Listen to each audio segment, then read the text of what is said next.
Hello and welcome to The Loudspeaker, your definitive guide on how to scale your startup. This first tip for every fintech startup is what are the media and press saying about us? How are we being perceived by these people? PR stunts are any activities that allow you to engage with the audience. I don't agree with the fact that all publicity is good publicity. Here is where we talk to communications professionals from all around the world to let you know what are the best practices and cool ideas that you can implement for your startups.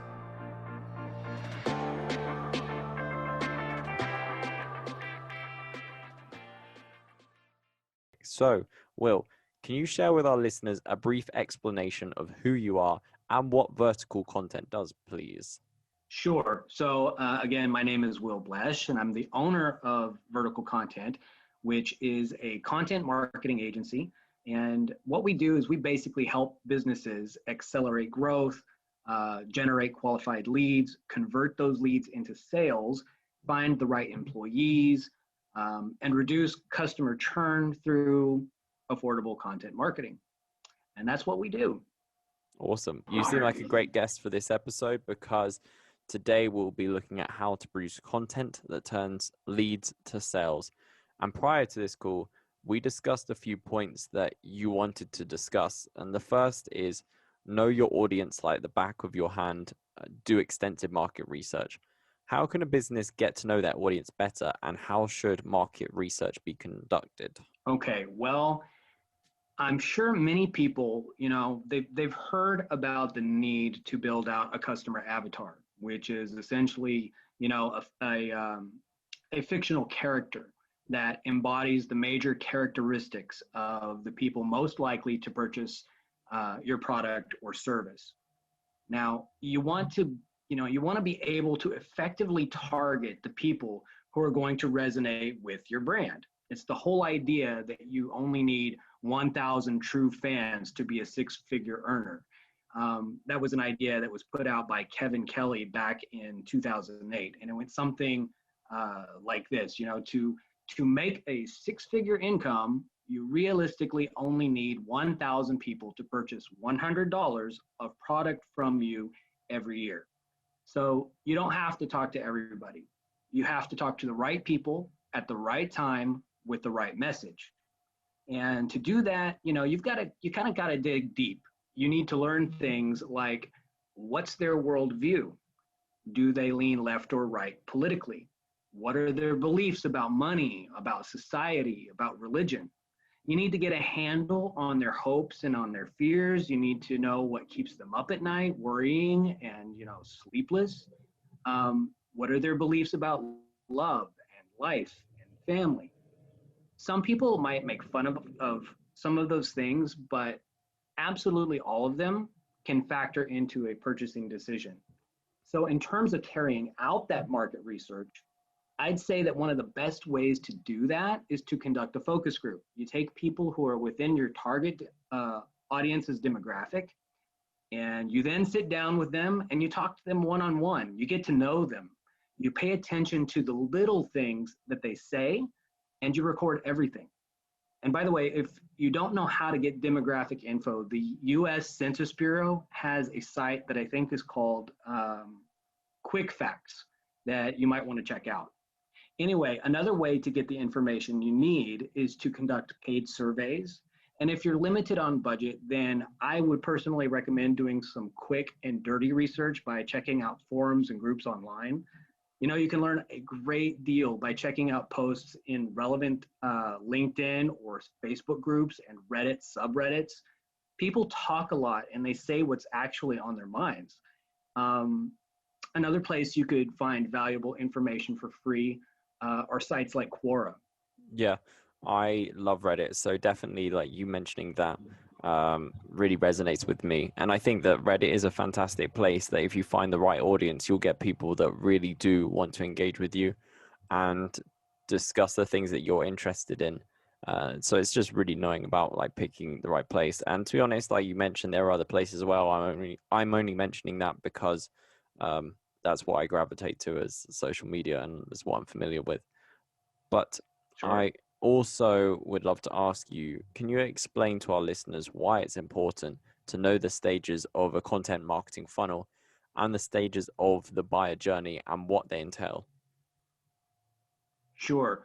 So first of all, the stages of a content marketing funnel are pretty much the stages of the buyer's journey. There's three stages, which are awareness, evaluation, and conversion. And sometimes these are also called awareness, consideration, and decision. But they're all pretty much talking about the same thing. They're just using different terminology. Some content marketing funnels add in a couple more stages, which are loyalty and advocacy. And these essentially happen after someone has made a purchase and they have become a loyal customer and a raving fan. Now, before someone can buy from you, they have to become aware that your company and your product exist. The awareness stage is basically at the top of the content marketing funnel, and content made for it is designed specifically to just make people aware that, hey, we're in the market and this is what we do.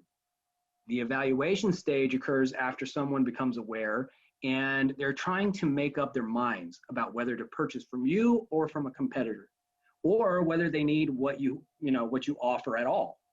Content made for this stage is designed to educate the customer more deeply about the products or services that you offer. Now, here's where you can take kind of a deep dive and discuss the importance of particular offerings, their benefits and features, and then compare and contrast them to other similar things on the market. And then there's the conversion or decision-making stage, which is at the bottom of the funnel, where customers already know about you and your offerings, and content that you make assumes that knowledge. Its whole purpose is to push the customer into making a purchase decision. I think you did a really good job of summarizing that there, because we had a whole episode of that dedicated on the previous episode where we talked about top of the funnel to bottom of the funnel, and we analyzed the whole funnel in each stage, and that was a nice little summary. But if anyone is listening and they want to get a more in-depth analysis, then definitely check out that previous episode. If you're interested in seeing how Publicize can grow your startup, sign up for a free PR assessment on our website. And for a limited time only, exclusively for the loudspeaker listeners, you can receive an SEO assessment as part of your package for any tier of service at no extra charge with this special promotion. To find out more, visit publicize.co/lspromo.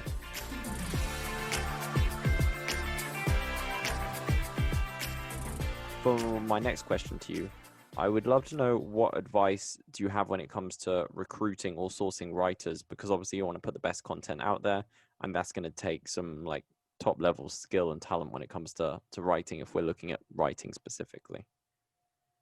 Sure. Well, I'm kind of prejudiced on this issue. I think that there are clear benefits to working with a content marketing agency like mine for a number of reasons that include being able to work with writers who are specialists in the industry. You have what amounts to one-stop shopping. You don't have to pay salary or benefits. Work is guaranteed, and the value that you receive can be considered a long-term asset to your business. With that said, though, there are a lot of different places you can find freelancers online. There's some rather popular platforms out there that I won't name because I don't personally like them. I think they're a race to the bottom for the writers who are on them. And I believe the services that writers provide should be valued, way more than many business owners actually do. Writers rarely get paid what they're actually worth. And if you're talking about hiring an employee to be a writer, again, you can find quality people on many of the major job sites out there. A better bet, though, would be to niche down to whatever industry you're in and do a simple Google search. Who comes up when you hit enter? You'll likely find people, that are highly qualified, who are specialists in your specific industry, like whether you're high tech, biotech, whatever. You can find writers who specialize specifically in what you do. Whether they want to join your staff is another question entirely.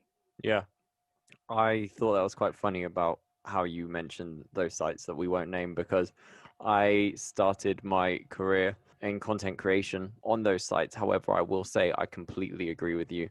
And back then it was fine because I was getting started as a writer and I just accepted whatever I could get. but it is very much a race to the bottom. And I think that that's kind of reflective of like where I was at on my journey. You're going to get those people that are just starting off, that maybe don't have the most expertise, or maybe they don't have the skills if you're looking to get writers as a result of like just focusing on price and just going to the bottom. So I completely agree. Now that I've spent years within content creation, I've seen that happen. And yeah, I think you're absolutely right there. Now, I want to ask you, what should be the overall tone of the content you're writing, and how should that be decided? I think that all comes back to knowing your audience. You know, you're not going to talk to vegans and people who believe in the corporate values of Facebook the same way that you would talk to people who went and joined Parler or who are survivalists, right? Your tone of voice needs to match the mentality and the worldview of the people that you're trying to reach. And that kind of goes back to the whole, you know, talking about the, you know, finding the right kind of writers. You need to find people who are going to be able to match your corporate tone to the people who are going to want to actually buy the stuff that you sell. Yeah, I think that can sometimes be hard to nail down, perhaps. But like you said, it all comes back to knowing your audience and the avatar. And then once you got that focus group, I'm pretty sure that would be easier to nail down. Yep. Finally, I would like to talk about CTAs, a call to action. What should this look like, and what should it ask of the prospect? Well, I think you just need to let your prospective buyer know what to do next. That's your whole call to action. But I also think you need to stay away from being boring. Everyone and their neighbor has stuff on their websites, on their, you know, their buttons throughout their websites whenever you're trying to get somebody to buy something. And all they say is like, buy now, click here, call today. And if you use that stuff, you know, that's fine. Those things are in the market because they do work. But it's way better, I believe, to be as clear as possible. You know, you could try something instead of just buy now. You could say like, buy now because this sale ends at midnight tonight. Or instead of just click here, you could be click here to download that whatever amazing thing you know you really wanted to learn about. Click here to do that. Or instead of just a call today, you could be call today and get $50 million off on your next purchase of whatever. Your call to action should be clear on the purpose. You know, it needs to show why they should be doing whatever it is that you want them to be doing. And then it should always tell the buyer what to do next. If you have those two things in your call to action, then you've got a pretty good call to action. Yeah, they seem like pretty strong components. And I have to say, I've definitely fallen for, or not fallen, I would say, but the buy now before midnight offer. I think we can all relate to that. Maybe if you're smart enough to see through these sorts of things, then it might not get you. But I do remember, I think I bought a VPN and it had that offer of like buy now before midnight or sale on today. And I bought it, and then I went onto the site the next day and it had the same thing. So it just seems like every day it just cycled through. This sale is going to end today, and it's just going to count down till midnight and then just starts again, I guess. Now, well, I'd love to know if people do want to get in touch with you and reach out and like use your service perhaps for content, or just keep up to date with what you're doing on social media. How can they do that? Actually, they can find me on LinkedIn, number one. Just, you know, you can just type in my name, which is William Blesch. I think I'm the only William Blesch on LinkedIn, so that helps. But then you can also come to my website, to my business website, which is www.verticalcontent.net. And you can learn all about what we do and how we help businesses there. We will include links in the description there. And I just want to say thank you for joining me today, Will. Sam, thank you so much for having me.